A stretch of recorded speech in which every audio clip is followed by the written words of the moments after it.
किसान भाइयों नमस्कार। हम खेती में परिवर्तन के लिए नाम कुछ भी रखें, उसको हम जैविक खेती कहें, प्राकृतिक खेती कहें या और भी कई तरीके हैं जैसे नक्षत्र के बारे में सजीव खेती, सेंद्रीय खेती, शीतकारी खेती और अग्निहोत्रा। कई प्रकार से पूरे देश में बहुत सारे प्रयोग हुए हैं। हमको हर प्रयोग का सम्मान करने की जरूरत है क्योंकि प्रयोग अलग-अलग घटनाक्रम के साथ में कहीं न कहीं धरती की उर्वरता से जुड़े हैं। तो मुख्य रूप से बात यही उभरती है कि धरती की उर्वरता का नियम क्या है? तो साथियों, जब हम प्रकृति की पूरी व्यवस्था को सह-अस्तित्व में देखते हैं, सह-अस्तित्व का मतलब है धरती, पेड़-पौधे, पशु-पक्षी और मानव को हम साथ-साथ देखते हैं, तो इसका पूरा स्वरूप हमारे सामने उभर कर आता है। और वो स्वरूप क्या है?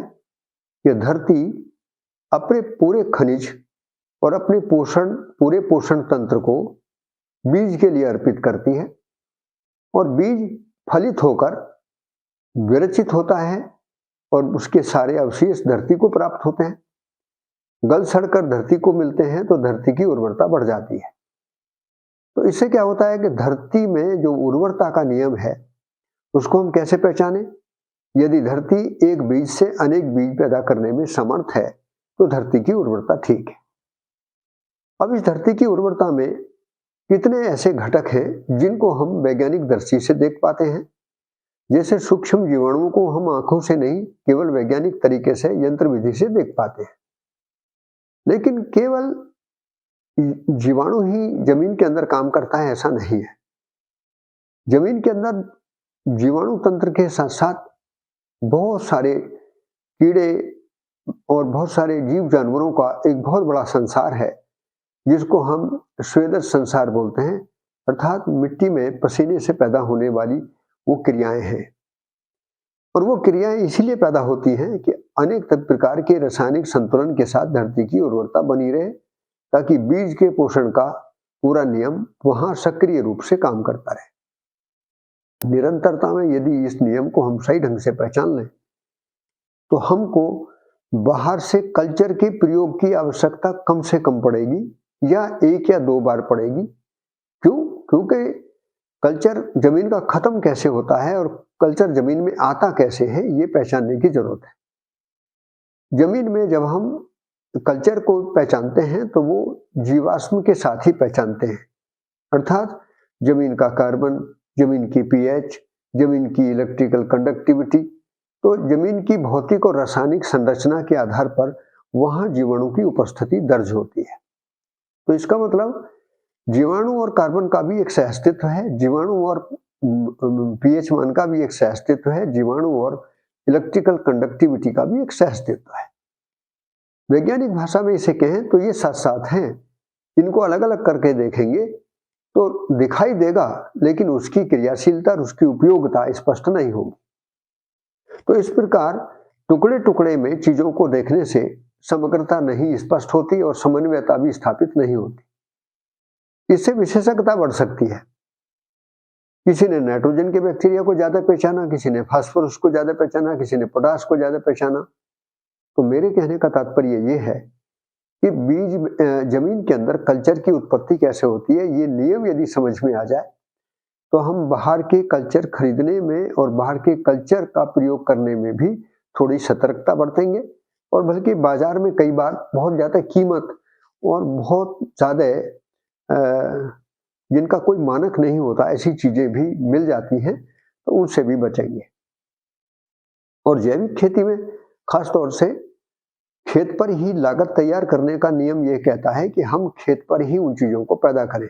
और ऐसा भी नहीं है कि भारत की मिट्टी के लिए कल्चर अमेरिका में पैदा होगा या रूस में पैदा होगा या जर्मनी में पैदा होगा या खेत की मिट्टी के लिए कल्चर जंगलों में पैदा होगा, ऐसा नहीं है।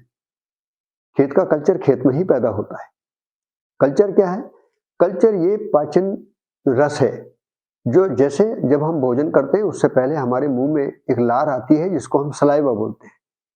बिल्कुल उसी तरीके से ये एक कल्चर का ही रूप है जिससे भोजन पचने की क्रिया प्रारंभ होती है। तो विभिन्न प्रकार के बैक्टीरिया का एक समूह है, एक समुच्चय है जो पेट के अंदर काम करता है और वो उस सलाइवा के द्वारा वो सक्रिय होता है। तो मूल बात क्या हुई कि जमीन के अंदर बीज और मिट्टी के अस्तित्व में बैक्टीरिया पैदा होता ही है, होता ही रहता है। खरपतवार उगते हैं, बैक्टीरिया पैदा होता ही रहता है। हवा, पानी, मिट्टी, कहीं भी आप देखेंगे बैक्टीरिया हर जगह रहता ही है। तो बैक्टीरिया कहीं एक ही जगह होता है ऐसा नहीं है। तो ऐसे में जब हम भूमि में कार्बन और जीवाणु तंत्र की सक्रियता को सहअस्तित्व के रूप में समझते हैं तो दोनों चीजों की उपयोगिता समझ में आती है। लेकिन इसके लिए बहुत कुछ लोगों ने बहुत अच्छे प्रयास किए हैं। वैज्ञानिकों ने अपनी शोध खोज के द्वारा अपनी लैबों में इस प्रकार के बैक्टीरिया, इस प्रकार के फंगस, इस प्रकार के वायरस, इस प्रकार की बहुत सारी चीजों को पहचाना है। मैं तो वैज्ञानिक भाषा में उनके इतने नाम नहीं जानता, लेकिन मूल रूप में क्या है कि वो प्रकृति की ही वस्तुएं हैं जो प्रकृति की उर्वरता के लिए ही सक्रिय होती हैं, संतुलित रहती हैं और उन्हीं में नियम, नियंत्रण, संतुलन के साथ क्रिया का एक स्वरूप बना रहता है। वो स्वरूप मिट्टी के अपनी क्रिया है, वो मानव के द्वारा बनाया गया नहीं है। मानव यदि कृत्रिमता से उसमें अपनी मनमानी करता है तो कहीं ना कहीं असंतुलन पैदा होता है और वो असंतुलन ही कहीं बीमारी को जन्म देता है, उत्पादन में गिरावट आती है, क्वालिटी में गिरावट आती है।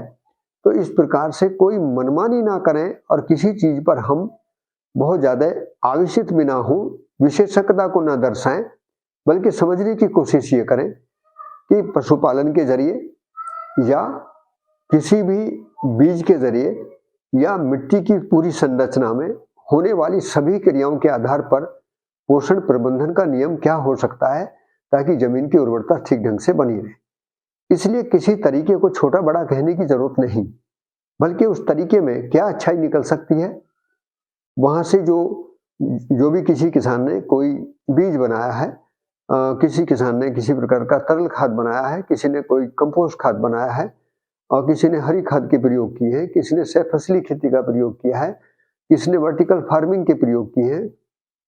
कुछ किसान विषम परिस्थितियों में हाई डेंसिटी का भी प्रयोग कर रहे हैं। कुछ लोग हाइड्रोपोनिक की तरफ भी जाते हैं।